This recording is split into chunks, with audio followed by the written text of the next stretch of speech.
지난주에 디도서까지 했고요. 오늘 이제 빌레몬서를 하려고 하는데요. 디도서까지는 이제 저희가 소위 말해서 이렇게 목회서신이라고 말씀을 드렸고요. 그래서 디모데와 디도에게 어떻게 교회를 이끌어갈 것인가에 대한 말씀과 또 교회에서 또 직분을 맡은 사람이 무엇을 해야 하는가에 관한 말씀을 저희가 같이 나눴고요. 지난주에 장로님, 목사님, 권사님, 집사님 이런 직분에 대해서 얘기를 나눴어요. 그죠? 목사만 너무 힘든 이렇게 기준을 하지 말고 다 우리 힘들게 가자 뭐 이런 얘기 했던 기억이 나고요. 복에 대해서 얘기를 나눴던 것 같아요. 그죠? 복이란 뭘까? 진짜 복은 하나님 안에 있는 게 진짜 복이다. 그런 얘기를 나눴었고요. 이 빌레몬서를 오늘 시작할게요. 빌레몬서. 오늘 좀 지난주에 너무 길었더라고요. 제가 녹화된 걸 들어보니까. 그래서 오늘 그렇게까지 길지 않게 하겠습니다. 자, 빌레몬이라고 하는 사람, 여러분 아시겠지만 이 옥중서신입니다. 그래서 제가 나눠드린 거 읽으셨겠지만 빌레몬 개인에게 보내는 유일한 편지입니다. 물론 디도서나 디모데 전후서도 디모데에게 보낸 편지로 돼 있으나 사실 교회에 관한 말씀이라면 이 빌레몬서는 정말 사적인 편지예요. 빌레몬 개인에게 사도 바울이 주는 편지로 돼 있는데요.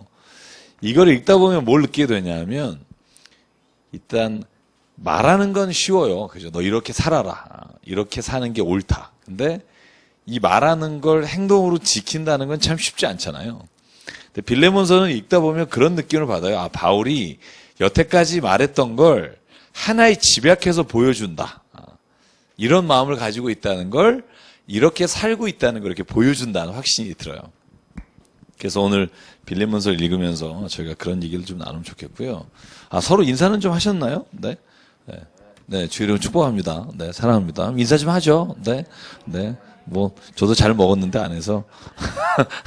네. 빌레몬서.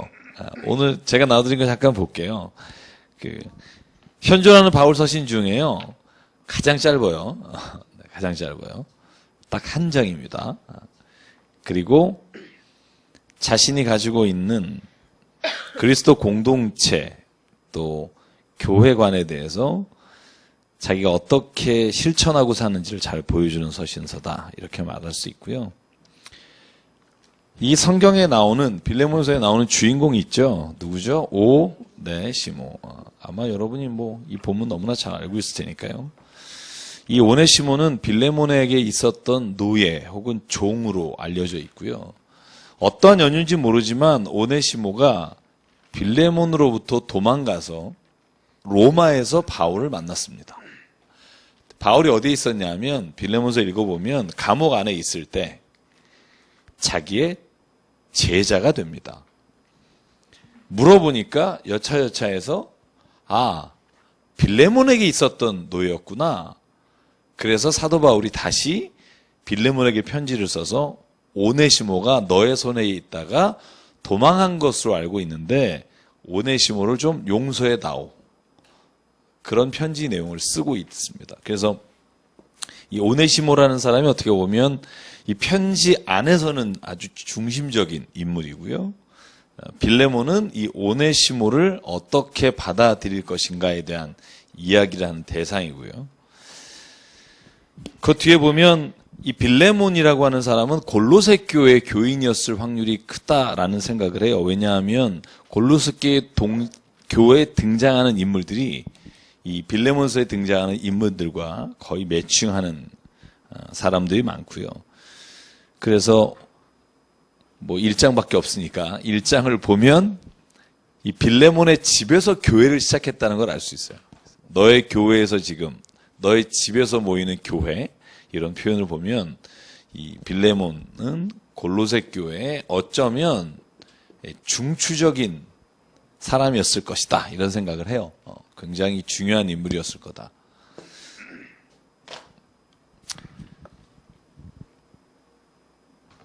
그리고 좀 뒤를 보면요.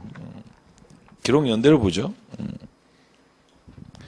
바울이 투옥 중이었던 건 확실하고요. 투옥 중에 열거하고 있는 내용들을 봤을 때 빌립보서보다는 조금 더 먼저 쓰였고, 그렇지만 다른 디모데나 디도서보다는 그 이전에 쓰였을 것이다. 그래서 61년에도 62년이라고 하지만, 여러분 제가 말씀드리지만 이건 뭐 거의 추정이고요. 저희가 정확히 알 수는 없습니다. 다음 페이지 한번 볼게요. 서신의 특징. 제가 말씀드린 대로 고로새 교회 굉장히 중요한 사람이고요. 바울의 영적인 아들이다 이렇게 표현해요. 그리고 성도들을 사랑했으며 본이 됐다 이런 표현들이 나오고요. 우리가 본문 읽어가면서 자세히 보면 알 것 같고요. 그래서 바울은 오늘 빌레몬에게 아주 개인적인 서신을 씁니다. 여러분 요즘은 참 이런 재미가 없잖아요. 편지 쓰는 재미 이렇게. 그죠? 편지 써보신 지 얼마나 되셨어요? 저는 한 생일 카드 외에는 지금 편지 써본 게 굉장히 오래된 것 같아요. 혹시 편지 잘 쓰시는 분 있으세요? 부부간에 편지 잘 쓰시는 분 있던데 우리 교회. 때만 되면 쓰시는 분 있더라고요. 그래서 저한테 막 자랑하시더라고요. 그 아내 되시는 분이. 역시 여긴 별로 없으신 걸로 제가 그렇게 이해하도록 하겠습니다.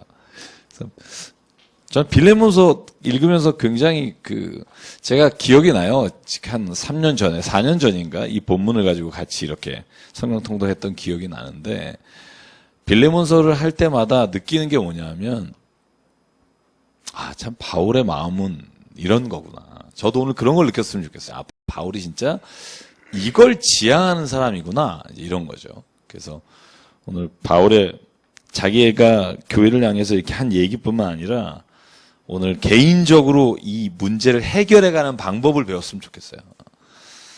그러니까 굉장히 그래서 제가 여기다 이렇게 써놨어요. 어플리케이션이다. 그러니까 어떻게 적용했는지를 보여주는 아주 굉장히 좋은 말씀이다. 이런 생각을 하고요. 1절부터 25절 짧으니까요. 우리 같이 일단 1절부터 3절 같이 읽어볼게요. 자, 시작. 그리스도 예수를 위하여 갇힌 자 된 바울과 및 형제 디모데는 우리의 사랑을 받은 자요 동역자인 빌레몬과 자매 아비아와 우리와 함께 병사된 아키뽀와 내 집에 있는 교회에 편지하노니 하나님 우리 아버지와 주 예수 그리스도로부터 은혜와 평강이 너희에게 있을지어다. 아멘. 이 패턴은 아주 전형적인 편지의 패턴이고요. 여기에 이제 나오는 사람들의 인물을 보면 아비아라는 여인이 나오죠. 이 여인이 누군지는 잘 몰라요. 여기만 나오기 때문에. 그런데 아마 빌레몬 다음에 나오니까 아내일 수도 있다라고 추정하기도 하지만 알 수 없고요. 여러분 아키뽀라는 사람 들어봤죠? 저희 같이 얼마 전에 했던 사람입니다. 여러분 골로새서 4장 17절에 보면 아키뽀에게 이렇게 사도 바울이 권면해요. 주 안에서 받은 직분을 이루라 이렇게 돼 있어요. 삼가 이루라 아마 이렇게 돼 있을 거예요. 그래서 아키뽀가 아마 복음의 최전방에서 이렇게 복음을 전하는 사람이 아니었을까. 그래서 그 아키뽀를 설명했던 그 사람을 오늘 빌레몬에게 같이 인사하는 거고요. 내 집에 있는 교회에 편지한다. 그러니까 아마 빌레몬의 교회에서 골로새 교회를 시작하거나 모이고 있지 않았나 이런 생각을 하고 있고요. 제가 골로새서 할 때 여러분 기억나세요? 바울이 세우지 않은 교회 골로새서 교회입니다. 바울이 고린도 교회도 개척했고 에베소 교회도 개척했고 거의 모든 교회를 개척했지만 골로새 교회는 사도 바울이 개척하지 않았으나 자생적으로 세워진 교회일 것이다. 제가 추정하는데 아마 빌레몬이 거기에 결정적인 역할을 하고 있을 거라고 보고요. 그래서 그런 인물들에게 오늘 이제 편지를 하는 겁니다. 자, 4절부터 7절을 보면요. 여러분 이제 우리가 쉽게 보면 오늘 이 성경은요.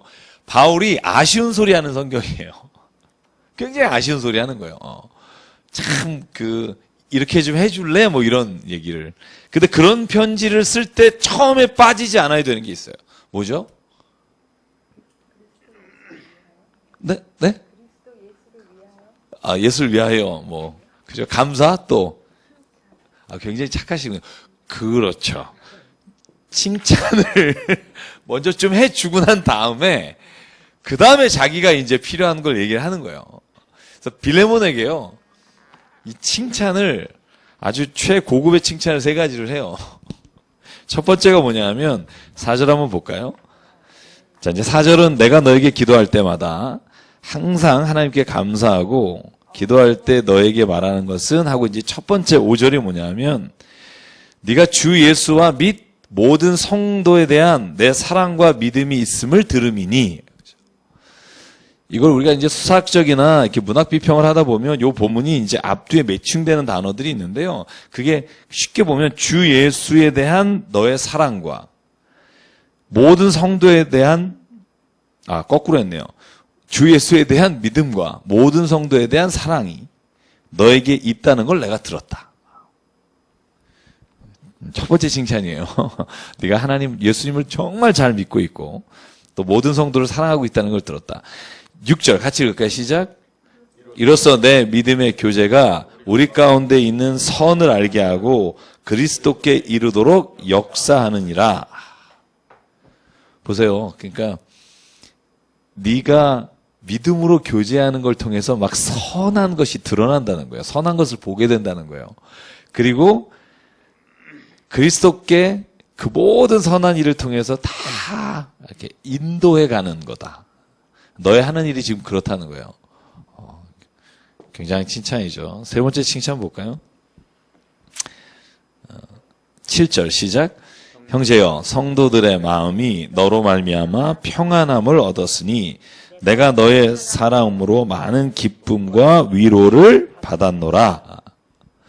사도 바울 개인적으로 또 칭찬하는 거죠. 성도들의 마음이 너로 말미암아 편안해졌다.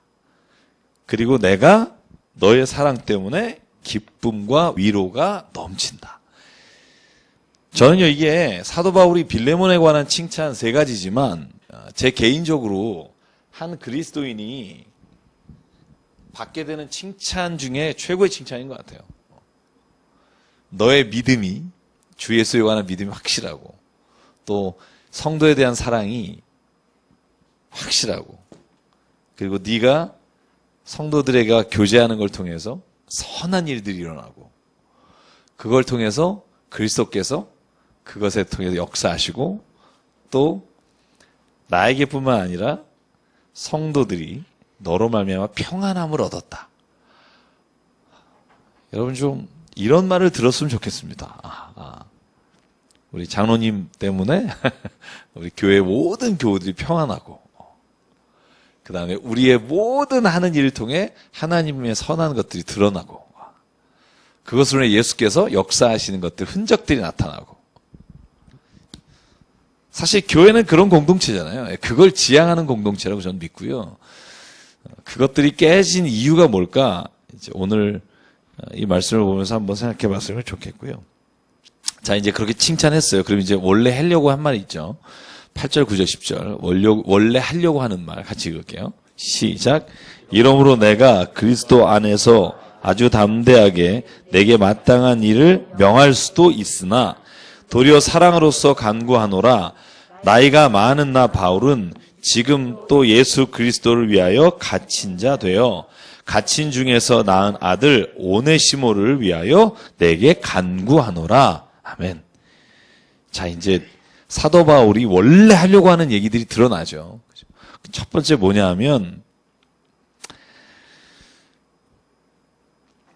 재미있는 표현이 있어요. 뭐냐 하면 내가 이 일을 너한테 명령할 수 있다는 거예요. 왜냐하면 이게 당연한 거니까 그리스도 안에서.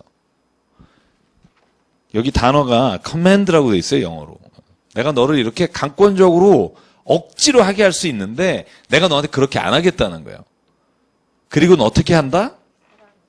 사랑으로서 간구한다. 여러분 간구한다라는 단어가요. 재밌어요. 헬라어로 하면 여러분 파라클레오라는 단어인데 파라클레오라는 단어가 뭐냐면 파라클레이토스가 성령, 그죠? 보혜사.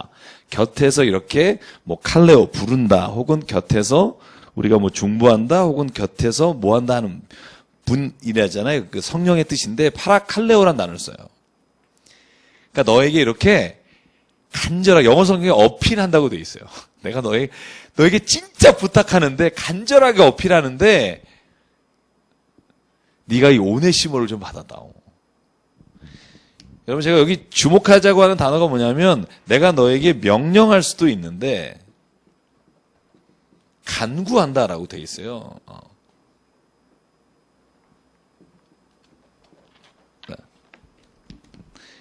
이 명령할 수 있는데 간구한다 이 표현을 보면 잘 보시면 교회 일에서도 이런 것들이 드러난다는 거예요. 교회에서도. 그러니까 어떤 교회 보면 그러잖아요. 하나님이 시켰으니까 해라. 저는 이런 말을 굉장히 별로 안 좋아해요. 제가 왜 안 좋아하냐면 어제 제가 사람을 만나서 이렇게 얘기를 하는데 그 사람이 그러는 거예요. 어떤 사람이 뭘 꼭 부탁할 때마다 그런데요.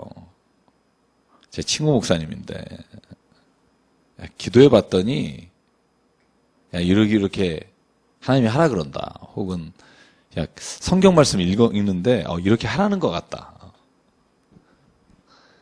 그래서 그랬대요. 그냥 네가 원하는 게 뭔데 이렇게 물어봤대요. 그러니까 사람이요. 자기가 뭔가 이렇게 강력하게 하고 싶고 뭔가 했을 때 이걸 자꾸 하나님의 명령이라고 이게 습관적으로 말하는 경우가 있어요. 근데 진짜 그럴 수 있죠. 뭐 기도하는 가운데 진짜 하나님이 내게 막 이렇게 가슴을 막 이렇게 막 치셔서 막 이렇게 하게끔 하시는 일이 있을 수 있지만 우리가 들어보면 이게 진짜 자기가 뭔가를 하고 싶은 건데 이걸 자꾸 하나님의 이름으로 무언가 이렇게 남에게 부탁하거나 남에게 명령하는 도구로 쓰는 때 이게 드러난다는 거예요. 제가 전에 쓰던 교회, 제가 교회를 뭐 10군데 이상 있었으니까 여러분 이제 어딘지 모르셔야 되니까. 꼭 선교할 때 그랬어요. 하나님 오늘 나에게 말씀하셨다고. 너 이렇게 해야 된다고. 근데 저는 그게 굉장히 걸려요. 왜냐하면 사람이 하나님의 뜻을 알 수 있죠. 저는 그렇게 생각해요. 알 수는 있는데 그 하나님의 뜻을 모든 사건마다 사람에게 다 자기가 듣고 말씀해 주는 사람이 있다면 하나님이 나한테는 뭐 하려고 얘기하시겠냐고요. 내 길을 왜 저분한테 하겠느냐고요. 저는 그래요. 그분이 굉장히 뛰어나셔서 그분이 모든 사람의 이야기를 다 듣는 위치에 있을 수 있다고 생각할지 모르지만 저는 하나님이 나에게 필요하시면 나에게 말씀하시지. 내가 정말 그걸 못 알아듣거나 거역하거나 요나처럼 예를 들어서 내가 하나님이 말씀하셨는데 반대길로 갈 때 하나님은 풍랑을 통해서도 나에게 하나님의 뜻을 알려주시는 분이시지 나는 정말 생뚱맞은데 저분을 통해서만 나에게 알려주신다면 그거야 하나님의 뜻일까? 저는 이 하나님의 뜻은요, 그래서 항상 두 가지가 같이 맞아야 돼요. 여러분 기억하세요? 사도행전 10장 제가 고넬료하고 베드로 이야기할 때, 그죠? 고넬료가 하나님이 응답을 주실 때 요바에 있던 베드로에게도 하나님께서 말씀해 주셨고, 베드로가 이게 뭐지? 하고 집에 들어갔더니, 띵동 하면서 고넬료가 보낸 사람들이 우리의 백부장께서 당신을 좀 오라고 하십니다 할 때 베드로가 떠오르죠. 아, 하나님이 그래서 나에게 이 먹지 못하는 음식들을 보여주시면서 네가 오늘 먹으라 하신 이유가 이 고넬료에게 가라고 하신 거구나. 그래서 뒤도 안 돌아보고 가잖아요. 그죠? 하나님의 뜻에 대해서 혹은 하나님이 우리를 통해서 말씀하실 때 오늘 사도 바울이요. 이걸 2번이나 말해요.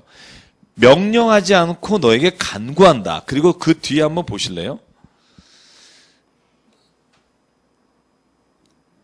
뒤에 비슷한 단어 나오는 거 혹시 보실 수 있으세요?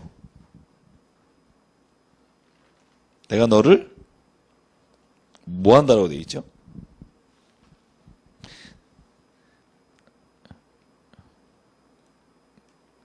자의라는 말 찾아보셨어요? 네. 14절에 한번 같이 읽어보시죠. 시작.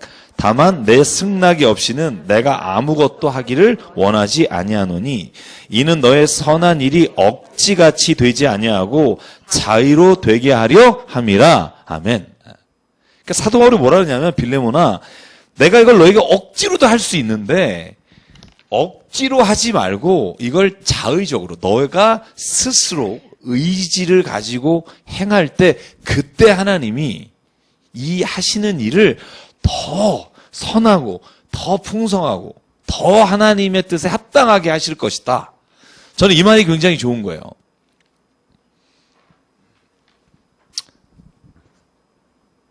여러분, 그래서 예수께서 하신 말씀 기억하세요. 첫아들이, 큰아들이 있고 둘째 아들이 있는데,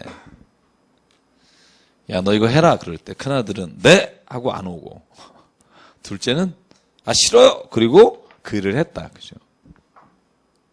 첫 번째 큰아들은 자기가 자의적으로 한 게 아니라 아빠가 시키니까 하겠다 그러고 그저 자기 안에는 그게 없는 거죠. 이걸 내가 왜 해야 되는지. 근데 둘째는 못하겠다 해놓고 집에 가보니까 괴로운 거죠. 아, 엄마가, 아빠가 힘드실 텐데, 그러고 가서 이제 하는 거죠. 그죠? 그러니까 두 번째는요, 예수님도 하나님은 늘 우리에게 그런 기회를 주신다고 생각하는 게, 내 스스로 그것이 하나님의 옳은 것입니다 하고 스스로 할 수 있을 때까지 하나님은 저는 기다려주시는 분이라고 생각해요. 저는 모세 부르실 때 보세요, 출애굽기에. 저 같으면, 너 그만둬. 이럴 거예요. 저는 만약에 한 2번 얘기하다가, 모세야, 내가 너를 쓰겠다. 그럴 때. 내가 누군지 알아요. 뭐 이러면서, 내가 너와 함께 한다니까. 날 말 못해서 안 돼요. 그러니까, 내가 너 형 아론을 너에게, 나 진짜, 나 못한다니까. 그러니까, 네 오른손에 있는 게 뭐냐. 던져라. 던졌더니, 잡아라. 그랬더니, 뱀이 됐다. 지팡이가 되지. 그래서 하나님, 난 진짜 안 된다니까요. 그러니까, 저는 그때, 그만둬. 너, 하지 마. 너, 다음에 한다면 너 죽어. 막 이런, 제 마음에서, 무려 7번이에요. 자세히 보면. 그죠? 크게 보면 5번인데. 그러니까 저는 제가 볼 때, 진짜, 자식이 진짜 만약에 그런다 그러면, 대학 결정할 때나 아니면 뭐 할 때 진짜, 너 가지 마. 막 이럴 것 같아. 근데 하나님이요, 정말, 모세가 스스로 그 얘기를 듣고, 하나님 앞에 내가 가겠습니다 할 때까지 하나님이 기다려주시는 거예요. 여러분, 저는 이게 굉장히 중요하다고 생각해요. 주님의 일을 행할 때. 베드로도 마찬가지예요. 베드로도 하나님이요, 십자가 길에 걸어갈 때 그냥 베드로를 막 강압적으로 해서 확 이렇게 하는 게 아니라, 여러분, 마지막에 그 베드로가 그냥 칼 꺼내서 귀 자르고 막 이럴 때 예수님이 오히려 그걸 중지시키잖아요. 베드로야, 칼로 쓰면 칼로만 한다. 네 안에 진짜 믿음과 네 안에 진짜 하나님을 향한 사랑과 예수님에 대한 어떤 진실한 믿음이 없이 그냥 혈기나 기분으로 네가 지금 행하는 거가 결코 오래가지 않는다. 여러분, 왜 하나님께서는 명령이 아니라 우리에게 동의를 원하시냐면, 명령으로 시작한 건 오래가지 않고요, 거기에는 기쁨이 없기 때문에 그래요. 여러분, 군대에서요, 제가 여러분에게 한번 말씀드린 적이 있는 거겠어요. 진짜 엄청난 일들을 많이 하잖아요. 제가 마지막 병장 때 목욕탕 하나를 졌어요. 병장 1호봉 때 제 후임이 들어와서, 군종은요, 일 보직을 놓는 순간 할 일이 없는 병사가 돼요. 물론 고참들이 대부분 그렇지만, 그래서 그 교회가 바로 CP 옆에, 내무실 옆에 있으니까 내려오래요. 그래서 내려갔더니 이제 그 부대 안에 목욕탕을 짓겠다고. 그래서 너도 와서 사역하라 해서 제가 한 3개월 사역병 했어요. 아침 먹고 내려가서 하루 종일 목욕탕 짓다가 저는 근데 그래서 굉장히 그 노가다의 기쁨을 알아요. 6시면 딱 삶 놓고 올라올 수 있는 거. 그 직업도 참 괜찮아요. 집에 가는 순간 그 일에 대해서 싹 잊어버리고요, 다시 삽을 들 때만 생각하면 되는데, 이 정신적인 거나 이런 건 밤새 잠이 안 오고 막 이러잖아요. 무슨 일은 없을까. 목욕탕을 완성했어요. 막 진짜 대대장, 저 여단이었고 뭐 다 와서 그 밑에 여하대대 뭐 다 올라와서 13개 대대가 있었거든요. 막 환영식하고 막 기공식 비슷한 거 해요. 근데 공병대가 안 짓고 저희가 졌으니까 얼마나 기특해요. 제가 왜 그 비하인드 스토리 하나 말씀드리면요, 거기 사우나실이 있어요. 근데 온도가 저희가 79도, 뭐 85도, 90도 이렇게 맞추잖아요. 근데 온도가 안 나온 거예요. 그래서 여러분, 사우나 들어가면 앉는 데가 있어요. 앉는 데 밑에다가 전구 백열등을 120개를 넣었어요. 그러니까 온도가 올라가는 거예요. 그래서 누가 한번 돌아가셨을 수도 있어요. 거기 잘못 까딱 사우나실에 들어갔다가 물론 전열은 굉장히 잘했지만 여단장이 오신다 그래가지고요. 거기 그리고 전 제대했기 때문에 잘 몰라요. 근데 막 엄청 막 뿌듯해하고 막 그러는데 저는 별로 안 뿌듯한 거예요. 왜냐하면 제가 자의적으로 뭐 그 건물을 세워서 뭘 하겠다는 생각이 전혀 없었거든요. 지금도 기억도 안 나니까 잘 뭐 그 내가 했던 것에 대한 의미를 별로 못 찾고. 교회 일도 저는 마찬가지예요. 주님의 일, 그러니까 저는 교회뿐만 아니라 세상에서 우리가 살아갈 때, 하나님이 이렇게, 그리스도 이렇게 해야 되니까라고 내가 만약에 해야 되니까라고 한다 했을 때 기쁨이 전혀 없어요. 똑같이 보이는 건 똑같아요. 뭐, 11조 내야 된다니까 내고. 그 다음에 뭐 세금 속이지 말라니까 좀 하고. 근데 하면서, 내가 이걸 통해서 진짜 하나님이 나를 기뻐하시겠구나. 나는 정말 이걸 통해서 막 하나님이 내 삶에 함께 하시고 이런 거에 대한 게 전혀 없어요. 그래서 하나님은요, 저는 그걸 생각해요. 하나님은 기다리시는 거예요. 그 자식이 돌아올 때까지 기다리시고요.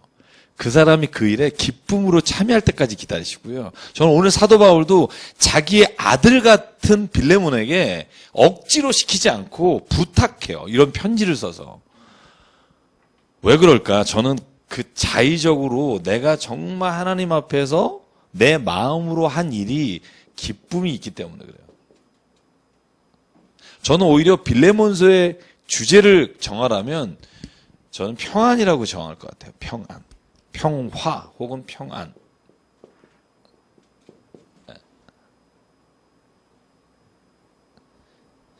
내가 자의적으로 하잖아요. 똥 푸는 일도 기뻐요. 여러분 제가 부활절에 저희 인천에 갔잖아요. 그때 갔다 와서 이렇게 반응들이 굉장히 다양해요. 인천에 그 노숙자 거기 쪽방촌 청소하고 왔잖아요. 근데 저는 그런 생각해요. 결단하고 혼자 이렇게 결단하고 하나님의 일이니까 가야지라고 그렇게 마음을 먹었을 때는요. 그 유한낙스 한 5통, 6통, 저 옷 2벌이 다 망가졌어요. 겉에 있던 게 유한낙스가 묻어서 이 파란색 위에 걸쳤던 게 아예 그냥 하얗게 됐더라고요. 내가 만약 기쁨으로 하면 그 일도 기뻐지는데요. 내 안에 그게 기쁨으로 내가 스스로 결정해서 가지 않은 길은요. 다시 그런 기회가 오면 안 가고 싶어요. 왜냐하면 힘들었기 때문에. 그러니까 저는 뭐 꼭 그 일을 해야 그리스도인이다 그런 게 아니고요. 모든 일이 그래요.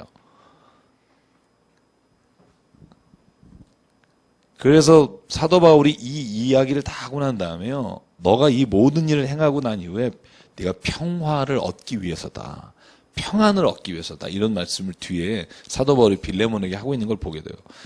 자, 볼까요? 그러면 내가 너에게 명령할 수 있는데 오늘 간구한다. 갇힌 중에 낳은 아들 오네시모를 위해서 내게 간구한다. 또 한 번 간구란 말 쓰죠. 자기를 위해서가 아니라 내가 오네시모를 위해서 너에게 간구한다. 저는 이 말이 굉장히 마음에 와닿고요. 사도 바울은 자기가 아쉬운 게 있어서 지금 부탁하는 게 아니라 오네시모를 위해서 부탁하는 거예요. 자, 그 다음에 11절부터 14절을 보면 자, 보실래요? 같이 한번 읽을까요? 시작. 그가 전에는 내게 무익하였으나 이제는 나와 내게 유익함으로 내가 그를 돌려 보내노니 그는 내 신복이라. 그를 내게 머물러 있게 하여 내 복음을 위하여 갇힌 중에서 내 대신 나를 섬기게 하고자 하나 다만 내 승낙이 없이는 내가 아무것도 하기를 원하지 아니하노니 이는 너의 선한 일이 억지같이 되지 아니하고 자의로 되게 하려 함이라. 그러니까 여기는 뭐 그런 거예요. 그가 나의 신복이다라는 이 번역이요. 원어에 보면 my heart예요. 그러니까 그는 내 진짜 심장 같은 사람이다. 얼마나 중요하게 여기는지 보는 거예요. 사도 바울이 이 오네시모를 향해서 그는 내 심장 같은 사람이다.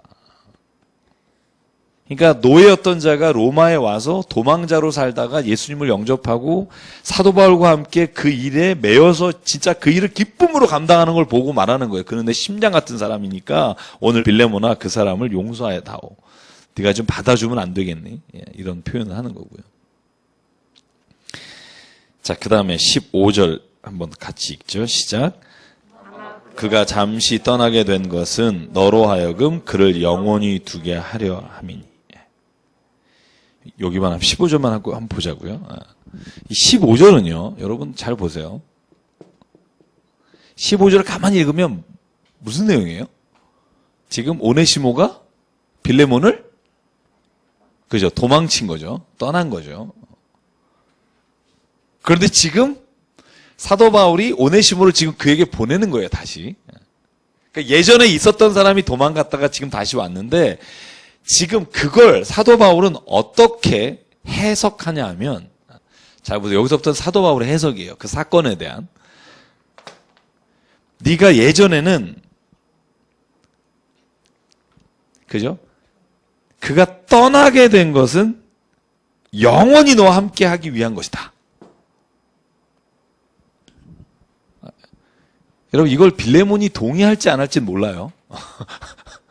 만약에 빌레몬이요, 그거 날 말이야 배반하고 떠났으니까 내 눈에 밟히면 죽는다, 막 이런 생각 가지고 있다면 지금 사도 바울이 하는 해석이 굉장히 마음에 걸릴 거예요. 그죠? 야, 그가 널 떠난 건 그가 하나님 안에서 영원히 너와 함께 하기 위해서 하나님이 그를 잠깐 떠나게 하신 거다. 저는요, 여기서 지금 나누고 싶은 얘기 초점이 뭐냐면 내게 일어난 사건을 해석할 때 있잖아요. 이걸 어떤 관점으로 볼 거냐. 제가 늘 말씀드리죠. 이게 신앙이라고. 지금 내게 닥친 고통, 불행. 제가 월요일 날이요. 한 2시간 반, 3시간 교회 좀 이렇게 새로 오신 분하고 막 상담했어요. 3시간. 너무 힘든 일을 당한 거예요. 너무 힘든 일들을 계속해서. 제가 들으면서 그런 생각이 들었으니까요. 이거 어떡하지? 어떡하지? 막 이런 생각? 근데 제가 뭐라고 말씀드렸냐면요.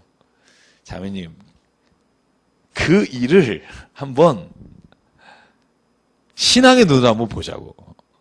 이 일은 돌이킬 수 없고, 이 일은 지금 내 손을 떠난 일이고, 그런데 지금 내가 이 일을 신앙적으로 어떻게 보느냐가 이 일이 내게 어떤 의미를 갖는지를 결정하게 될 거라고. 하나님께서 이 일을 만약에 나에게 이것을 통해서 하나님을 만나게 하시는 기회라면, 교회를 한 번도 안 나가 보신 분이라 하나님을 만나게 하시는 기회라면 이 일은 그 어떤 일인지 모르지만, 여러분 잘 모르시지만 그 일은 하나님 안에서 내 삶을 변화시키기 위한 하나님의 도구였다고 볼 수 있고, 만약에 내가 그 문제를 바라볼 때 내 인생은 저것 때문에 지금 망쳤다, 이렇게 보기 시작하면 그 일은 나에게 영원히 나 자신을 나쁜 길 혹은 원하지 않는 길, 인생에서 실패하는 길로 끌고 간 가장 기억하고 싶지 않은 일이 될 거라고.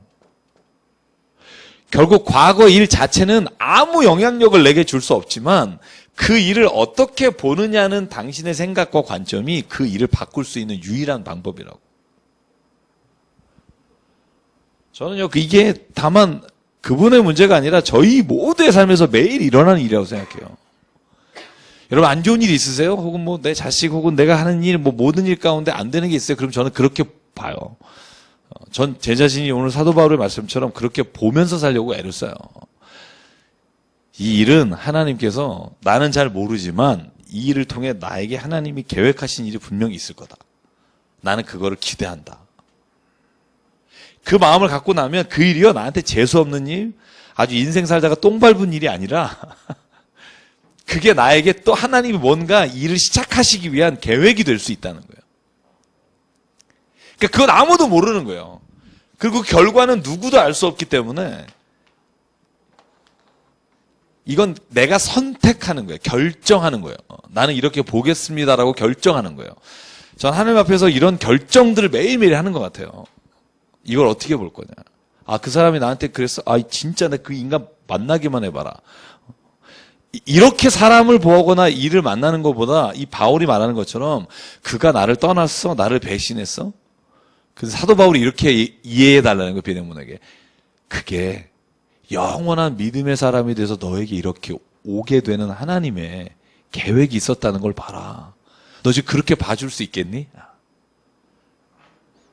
여러분에게 사기친 사람이 예수님 믿고 똑같은 예예요. 예수님 믿고 신앙생활을 하게 돼서 다시 그 사람을 이렇게 친구로 맞이하라 그러면 여러분 어땠어요? 여기 빌레몬이니까 이게 지금 우리가 굉장히 떨어진 사람이니까 굉장히 추상적 생각을 하는데 여러분 우리는요 지금 왜 이렇게 바울이 벌벌벌 떨면서 빌레몬에게 편지를 쓰는지를 좀 아시려면 자에게 손해를 끼친 사람, 그 사람을 예수님 믿고 진짜 이 사람 신실하게 됐으니까 이 사람에 대해서 네가 다시 한번 생각해 볼 수 있겠냐 할 때 여러분은 어떻게 하겠나는 걸 한번 생각해 봤나요? 쉽지 않다는 거죠.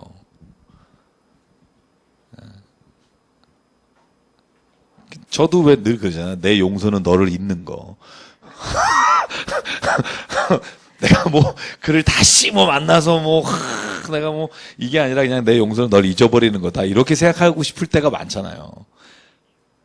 근데 오늘 사도 바울은 그 빌레몬에게 기억하고 싶지 않은 상처에 그 사람을 데려다가 오늘 너에게 보낼 테니까 그를 용서해달라고 말하는 거 있잖아요. 그걸 오늘 이제 사도 바울의 마음으로 한번 읽어보자는 거예요. 쉽지 않은 거죠. 그러니까 이렇게 한 편지를 써서 그를 설득하는 일을 하는 거죠. 받아들였다면 저는 빌레몬이 대단한 사람이라고 생각해요.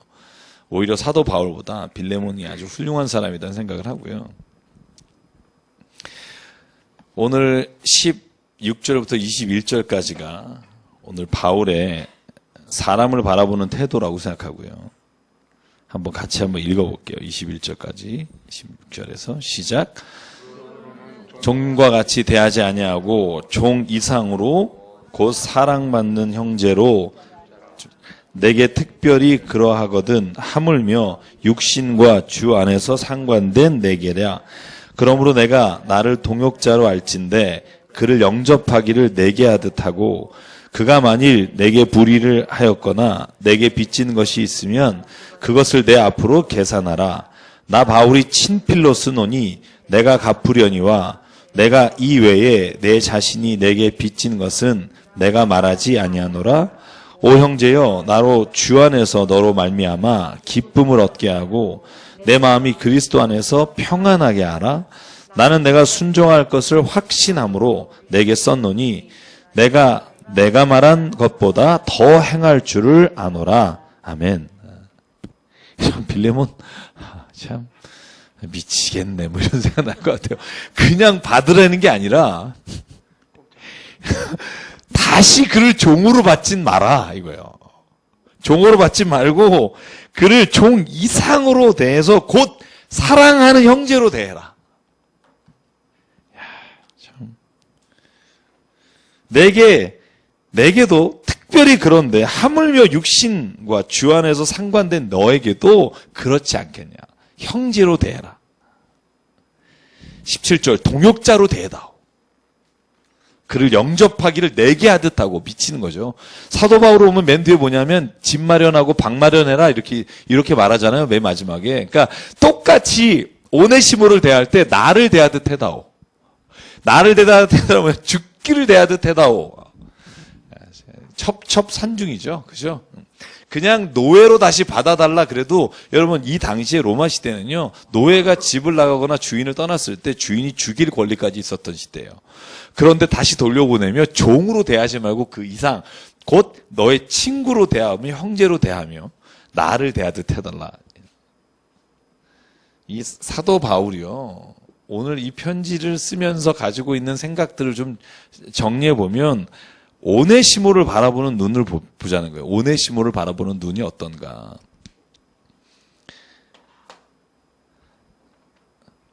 사도 바울은 오네시모를 바라볼 때 그가 빌레몬의 소유가 될 수 없다고 생각한 거예요. 여러분, 사도 바울은 노예가 종이 없었어요. 그 당시에 다 노예가 있는 시대였고요. 로마 시대. 여러분, 우리가 세상을 살아가면서 삶의 그 존재 방식이라고 하죠. 우리가 살아가는 데 있어 기준이 있잖아요. 그걸 뭐로 삼아야 되느냐 할 때 바울은 우리에게 말하는 거예요. 그 사람, 생명, 그것이 가장 존귀한 가치가 있다는 걸 여기라는 거예요. 제가 요즘 예전에 읽었던 에릭 프롬이라는 사람이 쓴 책을 다시 읽었어요. 왜냐하면 제가 책을 하나 샀어요. 뭐냐면 싸우는 심리학이라는 책을 샀는데 그 책이 에릭 프롬에 관한 책이더라고요. 그래서 옛날 책을 이렇게 놓고 다 한번 읽어보면서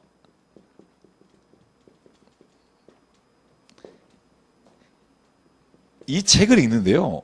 제가 이 본문을 읽으면서 제 마음에 확 와닿은 게 뭐냐면 이 소유냐 존재냐의 질문이 뭐냐면 이런 거예요. 당신은 소유를 목적으로 살아갑니까? 존재를 목적으로 살아갑니까? 그리고 이런 말을 던져요. 사람이 소유를 목적으로 살아가는 세상과 존재를 목적으로 가는 세상은 동일하지 않다는 거예요. 다른 세상이라는 거예요. 여러분, 내 거에 대한 욕심 많잖아요. 더 가지고 싶은 거. 그러니까 더 갖고 싶은 욕망을 충족시키면서 살 거냐? 아니면 세상에 있는 존재, 특별히 생명에 관해서 그걸 가장 중요시하며 살 거냐의 선택 앞에 우리가 매일 쓴다는 거예요. 여러분, 오늘 저는요, 이 사도 바울이 이 오네시모를 빌레몬에게 보내면서 저는 그 질문 앞에 쓰게 만드는 것 같아요. 너는 여전히 오네시모를 네 소유로 알아? 너를 그 사람을 네 마음대로 할 거냐? 아니면 그 생명을 존귀함을 알아? 그 사람을 있는 그대로 하나님 안에서 받아줄 용의가 있느냐를 묻는 거예요. 잘 이해하기 쉽지 않을 것 같아서 제가 그 책에 있는 괴테의 시 하나를 가져왔어요. 제가 이 시를 읽으면서 이거구나. 괴테의 시 중에 이런 시가 거기 실려 있어요.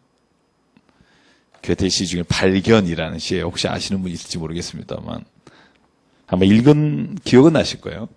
나 홀로 숲속을 거닐었지 아무것도 찾을 뜻은 없었네.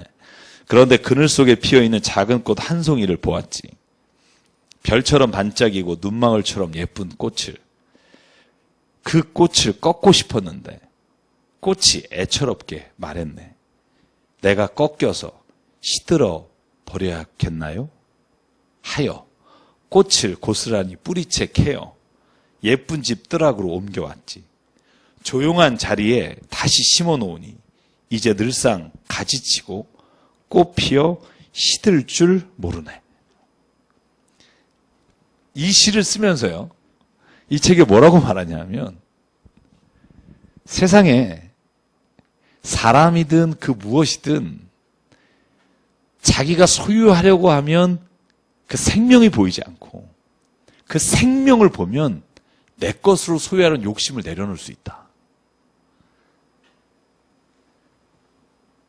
저는요, 그리스도인에게 주님이 원하시는 삶의 가치가 뭘까? 기준이 뭘까?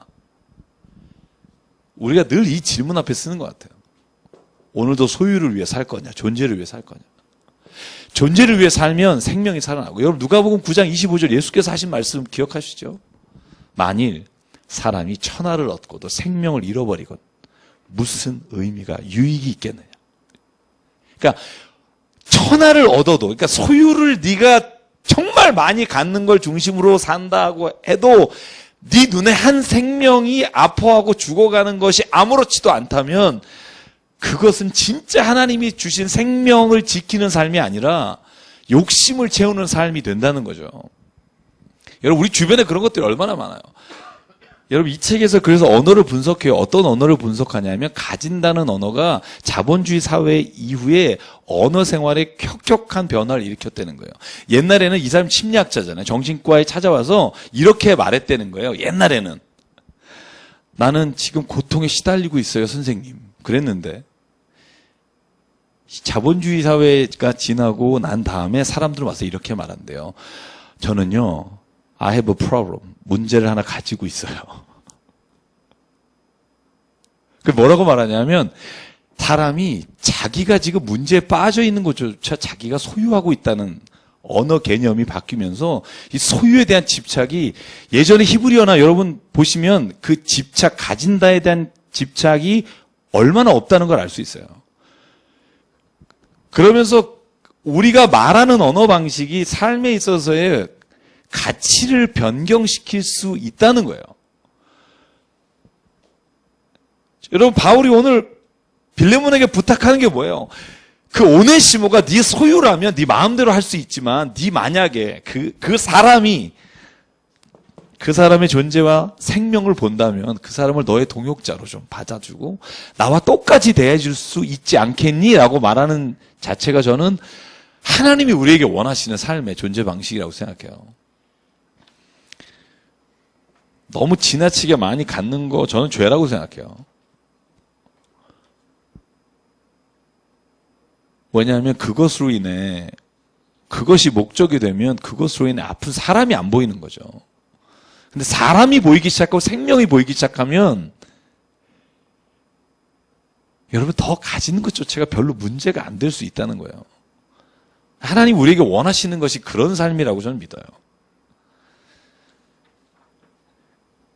저는 그래서 사도 바울이 어떻게 보면 빌레몬에게 도전하는 것 같아요. 너는 하나님의 생각과 가치관을 따라갈 거니 아니면 네가 세상에서 말하는 그 가치관을 따라갈 거니 이 기준 앞에 네가 한번 서기를 원한다. 여러분 그러면서 뭐라고 말하냐면 그 다음 말이 기가 막힌 거예요. 그 다음 말이 뭐냐면 네가 나를 대하듯 대했으면 좋겠는데 만약에 거기에 돈이 필요하다면 그건 내가 되겠다 이거예요. 그가 빚진 게 있니 내가 될게. 여러분 저는 이 대목을 보면서 무슨 생각하냐면 샬롬이라는 단어 있잖아요. 샬롬이라는 단어. 샬롬이라는 단어가 뭐냐면 히브리어로 대가를 치른다는 의미를 가지고 있다고 김진삼 목사가 늘 말했잖아요. 그죠? 그러니까 히브리적 사고에는요. 평화 그러면 둘 사이에 평화가 일어나려면 누군가가 대가를 치러야 돼요. 그래야 평화가 이루어져요. 그래서 우리가 왜 예수께서 화목제가 되셔서 하나님과 인간 사이에 평화를 이루셨다 할 때 샬롬이란 단어의 원뜻을 히브리 사람들은 그냥 받는다는 거예요. 아, 하나님과 사람이 평화하려면 예수가 죽어야지 이게 당연한 것으로 받아들여지는 거죠. 오늘 사도 바울은요. 너와 오네시모 사이에 빌레몬아 너와 오네시모 사이에 만약에 평화가 있어야 하는데 그게 걸림돌이 있다면 내가 되겠다. 사도 바울이 뭐라고 말해요? 내가 무슨 빚진 게 있다면 그것을 내 앞으로 계산해라. 18절입니다. 그리고 내가 친필로 쓰는데 내가 갚을 거다. 이거 공증 쓴단 말이에요. 왜 여러분 그 바울이 편지를 대신 쓰고 내가 친필로 쓴다 하는 부분들이 있었잖아요. 근데 여기도 마찬가지예요. 내가 지금 여기는 내가 공증 쓰겠다는 거예요. 내가 친필로 쓰니 내가 갚을 거다. 사도 바울이 이렇게 말하는 거예요. 그러면서 슬쩍 뭐 하나 더 하죠. 뭐죠? 그 다음 말이 뭐죠? 사실 너도 나한테 빚진 게 있지만 내가 얘기 안 할게. 이게 뭔지는 몰라요. 근데 사도 바울이 여기 딱 하나 던지는 게 뭐냐면 내가 이 외에 내 자신이 내게 빚진 것은 내가 말하지 않겠다. 그게 뭐 영적인 빚인지 아니면 물질적인 빚인지 모르겠지만 빌레몬에게 그러는 거예요. 네가 나한테 빚진 건 내가 묻지 않을게. 근데 내가 오네시모가 빚진 게 있다면 이 빚진다는 말은 뭐냐면 노예가 만약에 평인, 자유인이 될 때 만약에 그것을 위해 필요한 돈이 있다면 내가 되겠다는 거예요. 물론 네가 그렇게 안 할 걸 내가 믿지만 이 전제로죠.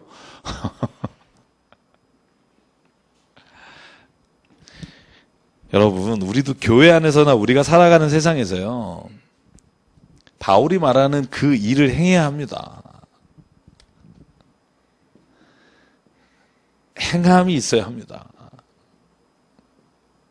집에서요, 그 십자가는 내가 지겠다. 누구와 누구 사이에 뭐가 필요한가? 그럼 내가 지겠다. 그냥 선언하세요, 선언.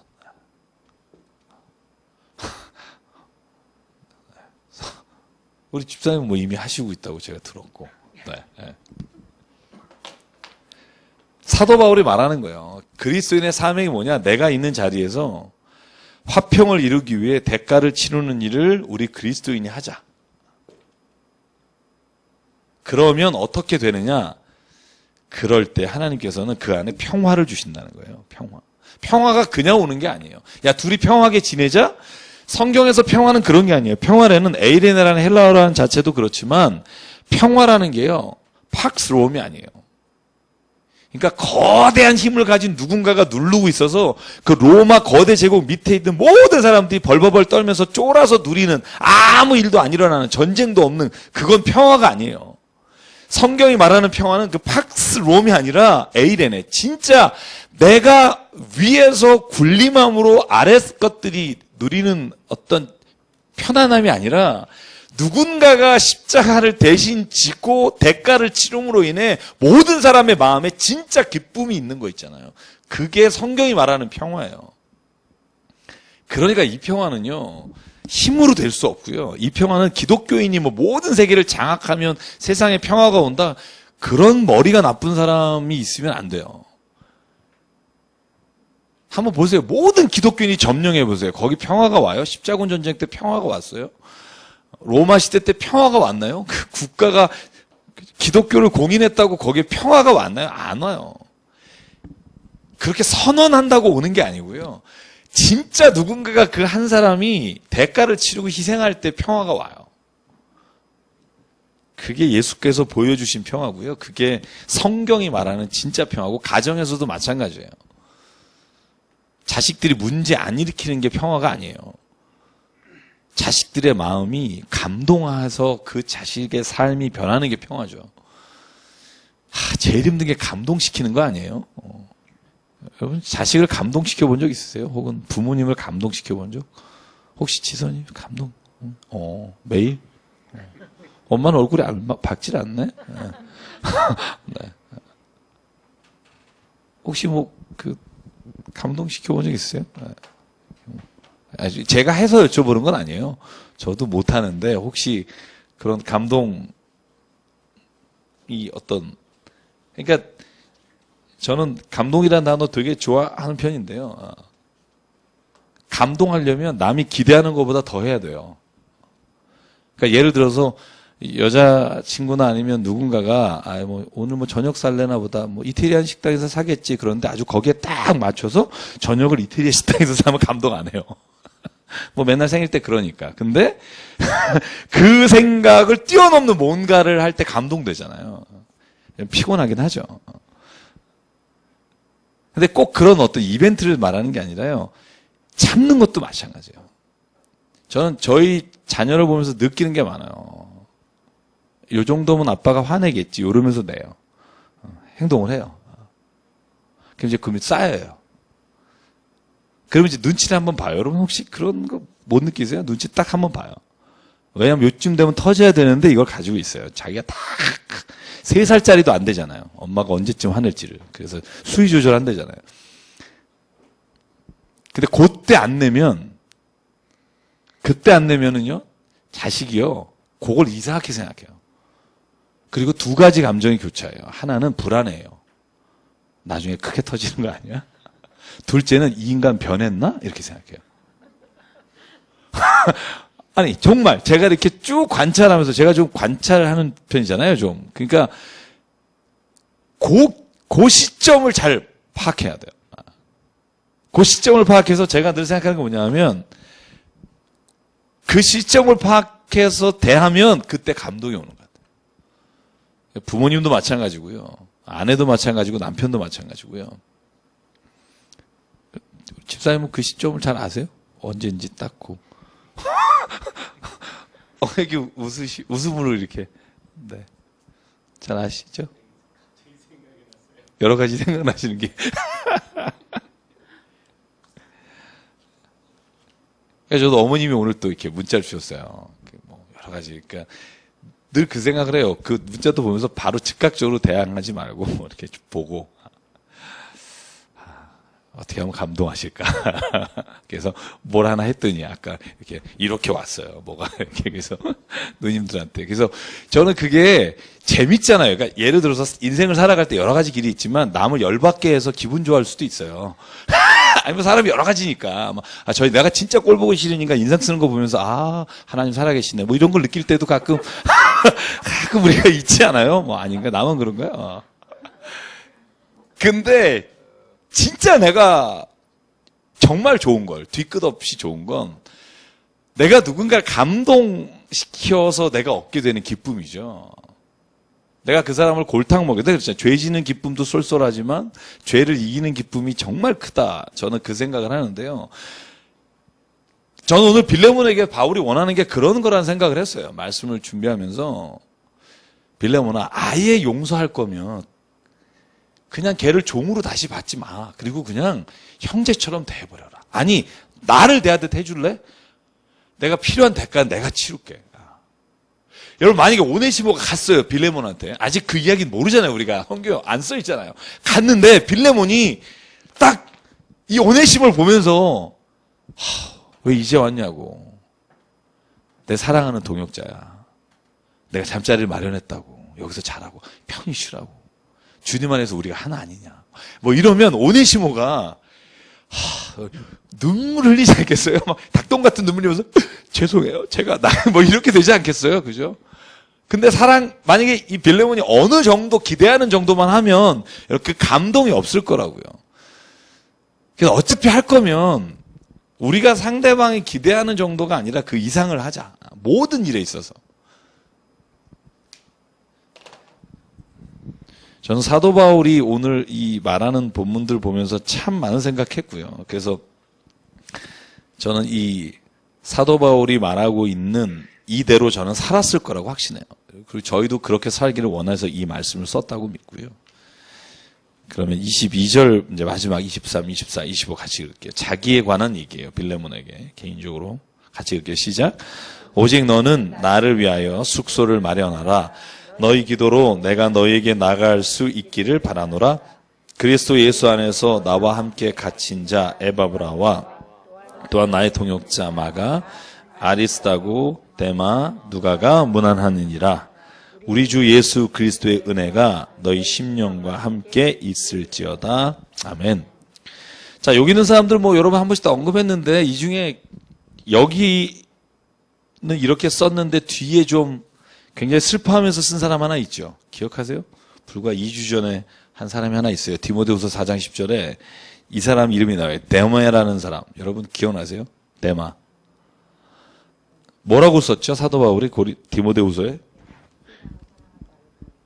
그죠? 세상을 사랑하여 나를 버리고 데살로니가로 떠난 데마. 그러니까 이 빌레몬서가 먼저 쓰였잖아요. 디모데후서가 후에 쓰였고. 그러니까 데마가 같이 사역하다가 세상을 사랑해서 떠난 거죠. 그래서 이런 숨어있는 몇 사람들 이렇게 보면 또 재밌는 게 좀 있고 그런데요. 네. 히브리서 우리 결혼하고요. 네. 히브리서 정말 쉽지 않아요. 네. 히브리서가 13장까지 있는데요.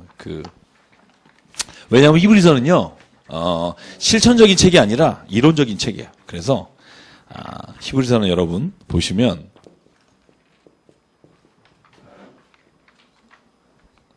오늘 개론만 하고 마치고, 저희가 1장 조금 맛보기만, 제가 중간중간, 이 히브리서 가지고 있는 특징만 설명할 때 보고 오늘 마칠 텐데요. 히브리서는요, 특징이 뭐냐면 저자가 없어요. 그리고 받는 사람도 없어요. 발신자, 수신자가 없는 편지예요. 내가 누구에게 쓴다고 없어요. 다짜고짜 그냥 예수님 얘기 나와요. 그래서 기본적인 편지 형식을 갖고 있지 않아요. 그래서 우리가 서신서라고 말하지 않아요. 서신서는 저희가 히브리서는 서신서일 수도 있고 서신서라고 불리긴 하지만 수신 발신이 없기 때문에 어떤 일에 관한 특정한 사건을 가지고 쓰고 있다고 볼 수가 없어요. 그래서 보시면 동기나 목적도 알 수 없고요. 읽다 보면 히브리서는 딱 하나에 있어요. 뭐냐? 예수님 누구시냐?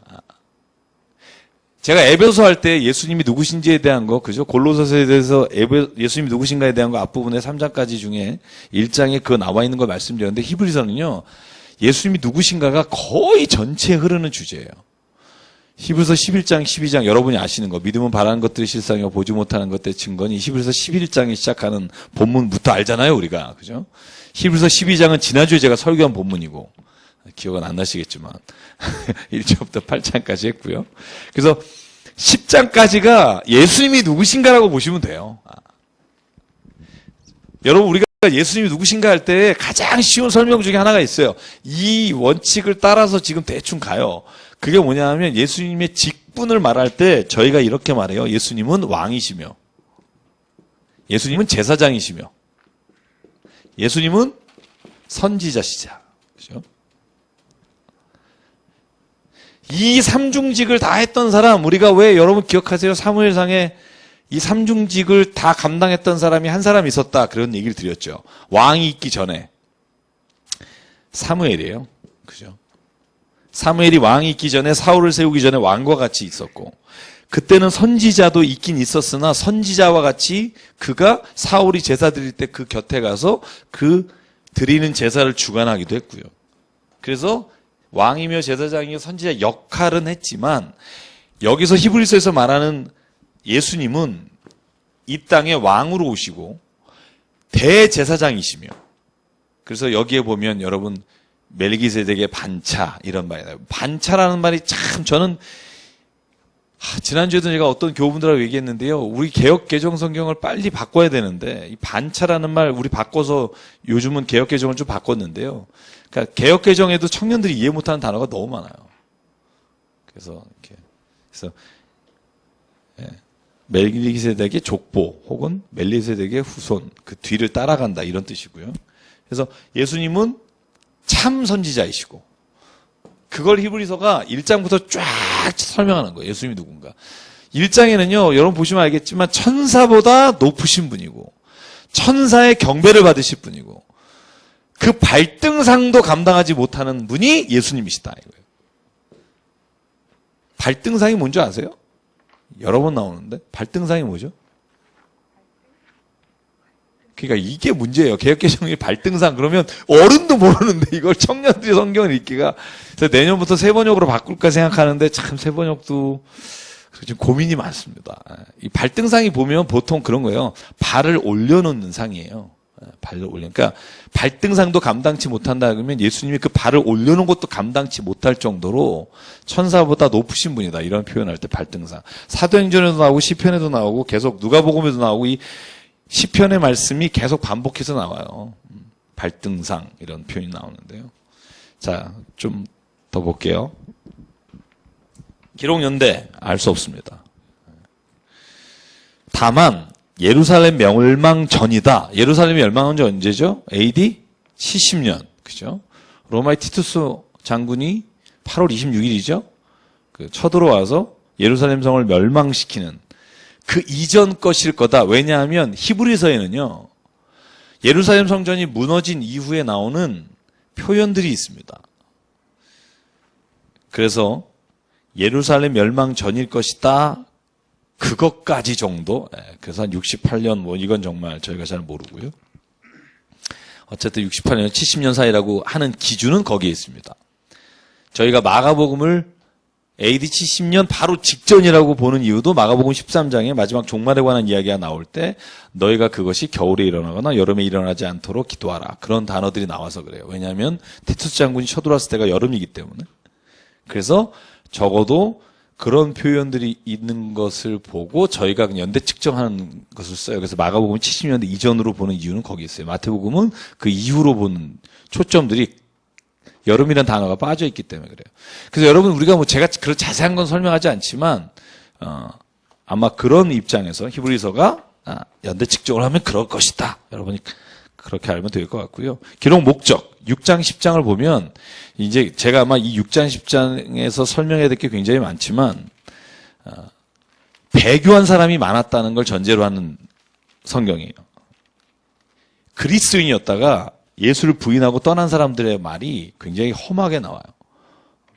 그는 회개도 다시 구원에 못 이른다. 이런 표현들이 무슨 의미일까? 제가 아마 칼빈이랑 알비안이랑 이렇게 성경을 보는 시각이 좀 다른데 제가 여러분한테 그걸 좀 말씀을 드릴게요.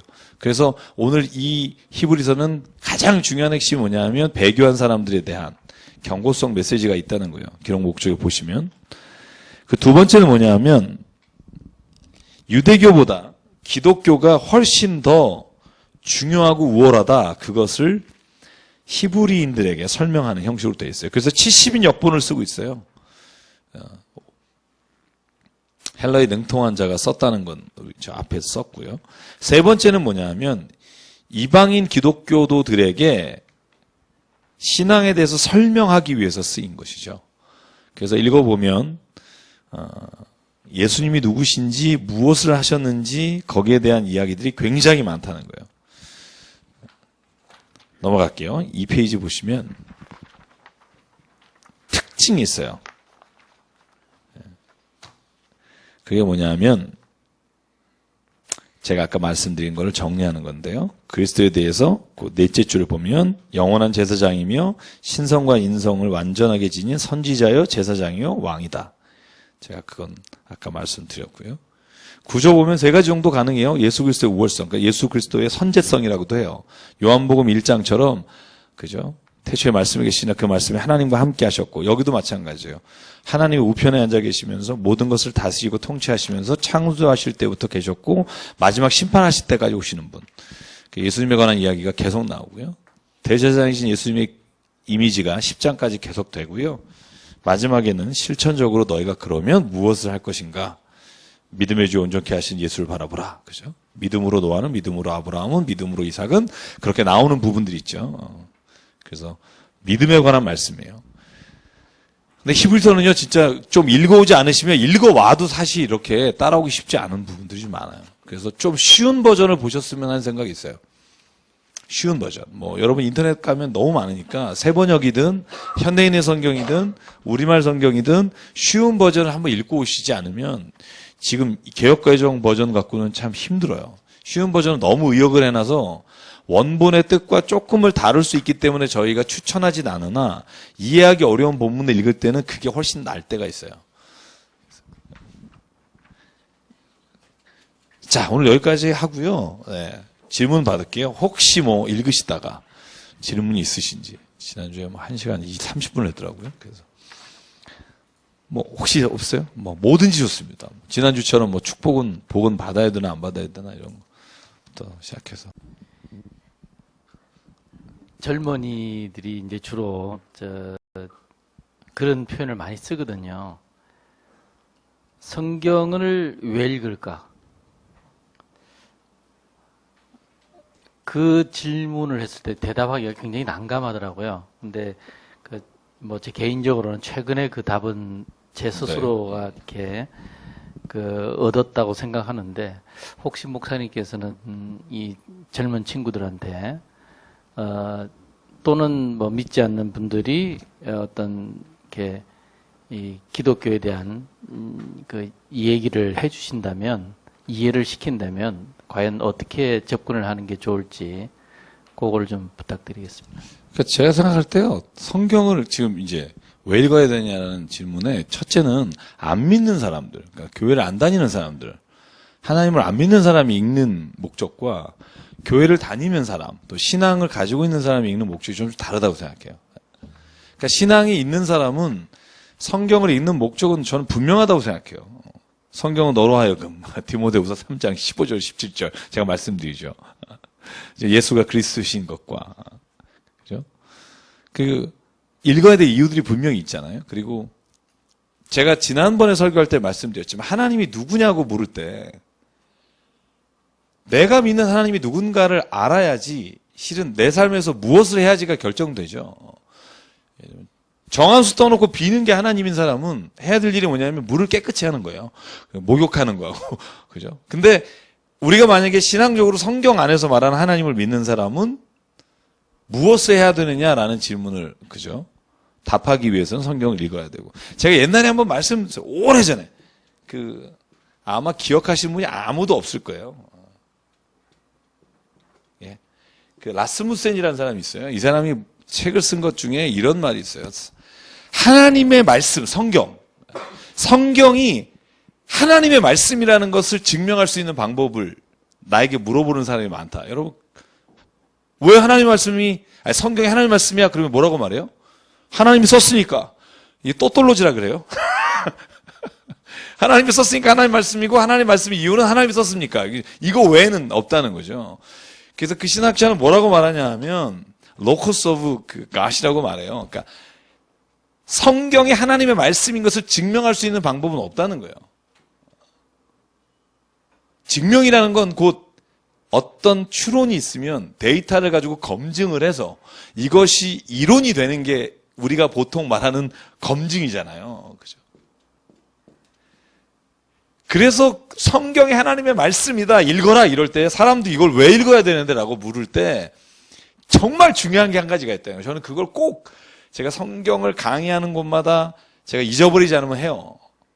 이유는 하나라는 거예요. 성경이 하나님 말씀이 될 수 있는, 그러니까 그렇게 사람들에게 증거할 수 있는, 증명할 수 있는 길은 교회가, 이 교회는 개인으로서의 교회 혹은 공동체로서의 교회를 포함하는 거예요.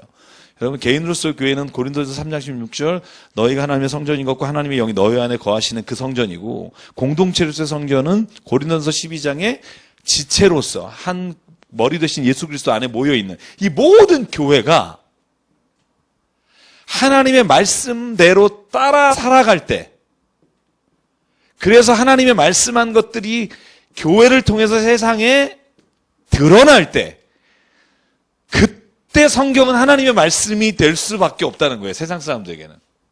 아무리 하나님 이런 사람이 그런 사람인데 교회 보니까 아이고야, 저러려면 교회 안 간다, 우리 애도 안 보낸다, 이런. 그러니까 교회가 하나님의 말씀을 믿고 있는 유일한 곳인데, 하나님의 말씀의 성경을 믿고 있는 곳에서 살아가는 사람들, 행하는 것들을 보고 사람들은 성경이 하나님의 말씀인 것을 증명할 수밖에 없다는 거예요. 그게 가지고 있는 한계라는 거예요. 제가 여러분에게 늘 말씀드리잖아요. 우리가 선한 일을 한다고 해서 구원받는 거 아닙니다. 왜냐하면 선이라는 것은 우리가 사람마다, 장소마다, 종류마다 다르게 나타나는 것들이기 때문에. 그래서 칸트도 선의지밖에 없다, 이렇게 말씀을 여러 번 드렸고, 그러니까 구원의 어떤 필요 조건은 아니지만 구원받은 자가 이 땅에서 하나님의 살아계심을 증거할 수 있는 충분 조건은 삶밖에 없다는 거예요. 그래서 이제 왜 읽어야 합니까? 라고 말할 때 저는 그것이 도덕적으로 너에게 좋은 영향을 준다, 살아계신 예수님을 만날 수 있다, 우리가 여러 가지 얘기할 수 있어요. 저는 이렇게 말해요. 참 진리가 그 성경밖에 없다. 난 그렇게 믿는다. 근데 이걸요, 받아들이고 성경 읽는 사람 저 본 적이 없어요. 그래요? 진리가 있어요? 그러면서 성경을 사서 읽는 사람이 제가 볼 때는 정말 별로 없어요. 그냥 친구 따라 왔다가 관심을 가지고 있다가 읽고, 제가 유일하게 성경 읽다가 막 예수님 영접해서 목사님 되신 게 가수 주 누구죠? 여러분, 이 주, 조화문 씨. 예. 조화문 씨가 그 삶에 있어서 바닥을 길 때, 가수 생활하면서 막 완전히 막 인생 마지막 나락을 걸어갈 때, 그때 성경을 읽고 싶어서 처음으로 읽었는데 그때 눈물을 흘리면서 밤새 읽었대요. 이거구나. 그래서 그때 자기가 예수님 영접하고 이렇게 됐다, 뭐 이런 얘기를 하던데. 조화문 씨 문제 있나요, 요즘? 조화문을 모를 수도 있구나. 네, 조화문 씨를, 네. 그 이제 제너레이션 갭이라고. 네. 그래서 저는 믿는 사람이 성경 말씀을 하나님의 말씀으로 믿고 그 말씀대로 살아가는 일이 일어나지 않는 한 세상은 성경 말씀으로 하나님을 증거하거나 성경 말씀이 하나님의 말씀이라고 증거할 수 있는 길이 별로 없다는 거예요. 물론 말씀은 살아있고 운동력이 있어 좌우의 날선 검처럼 사람의 골수를 쪼개고 우리의 영혼을 바꾸는 일을 하시죠. 그런데 문제는 뭐냐면 그걸 그때까지 읽는 사람이 얼마나 있을까 하는 거예요. 실은 그렇게 해서 골수를 쪼개려면요, 여러분 성경을요 정말 읽어야 되는데, 교회 다니는 사람도 일독 가난 사람이 90%인데 교회를 안 다니는 사람이 성경 말씀을 읽고 골수를 쪼개면서 가슴을 치면서 예수님께 돌아오는 일은 배너 촬영한 감독밖에 없어요. 벤 호벤 감독. 그 감독이 쓴 거, 오, 하나님 이걸 내가 만들었습니까? 그 사람이 원래 아시죠? 원래 예수를 반대하는 안티크라이스트였어요. 그래서 예수를 완전히 이 땅에서 없애는 영화를 찍으려고 성경을 읽다가 모르겠어요. 이게 얼마까지가 진심인지는 모르겠으나 그 영화의 배경이 그렇게 나와요. 제가 영화 그 1930년대에서 50년대 영화 그 주로 소재가 기독교 영화잖아요. 그때 그렇게 말해요. 그러면서 성경 하나하나 읽으면서 자기는 내가 여기에 왜 존재하는, 예수가 내 생명을 위해 죽으셨다는 게 믿어지며 눈물로 탐복하며 만든 영화가 배너예요. 그러니까 그렇게 특별하게 정말, 그래서 제가 늘 말씀드리잖아요. 여러분 주변에 적그리스도, 여러분을 막 핍박하는, 교회를 싫어하는 사람이 있다면 저는 그 사람이야말로 전도될 확률이 크다고 봐요. 왜냐하면 그 사람들이 기가 막히게 성경을 많이 알아요. 많이 아는 게 때로는 독이 돼서 믿음을 상하게 되는 경우가 있지만, 그러나 어느 한순간 그 아는 것이 자기가 설명할 수 없는 무언가에 부딪혔을 땐 그 절대자이신 하나님 앞에 돌아오게 되는 계기가 되더라고요. 그래서 저는 여러분 주변에 뭐 니체 같은 뭐 사람이든 누구든 저는 하나님이 바꾸시면 기가 막히게 쓰실 거라고 믿어요. 그러니까 우리가 만나는 거죠. 안 믿는 사람하고도 얘기하고. 왜냐하면 내가 하는 게 아니라 하나님이 하시면 못하실 게 없으니까. 저는 그런 의미에서 성경은 안 믿는 사람에게 많이 읽는 것도 필요하지만 믿는 사람이 많이 읽는 게 더 필요하다. 그리고 그 말씀대로 최대한 살아가려고 애쓰는 모습을 사람들이 볼 때, 아, 저 말씀이 진짜 사람을 변화시키는구나. 세상에 이렇게 아까 말해서 소유를 중심으로 돌아가는 세상에 정말 말씀으로 이렇게 한 생명을 위해 살아가는 사람들이 있구나. 뭐 이런 거죠. 그래서 저는, 네, 뭐 제가 좀 왜 흥분했는지 모르겠네요. 네.